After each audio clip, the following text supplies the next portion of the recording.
Ang serbisyo niyan, Oh. di ba? Siyempre, tatawag ka sa customer service. Oo. Pag tinawagan mo, ang dami-daming number na Correct. kailangan mong tawagan. Oo. Correct.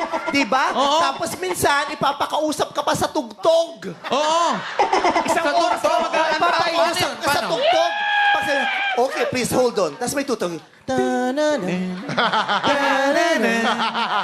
Sa susunod na magpatugtog kayo ng kanya, siguraduhin magpapadala kayo ng selekta. Tapos bago mo makausap yung gusto mong sabihin, kausapin, ipapasa ka ng ipapasa kung kani-kanino dahil hindi rin mo masasagot yung tinatanong mo. Tama. Diba?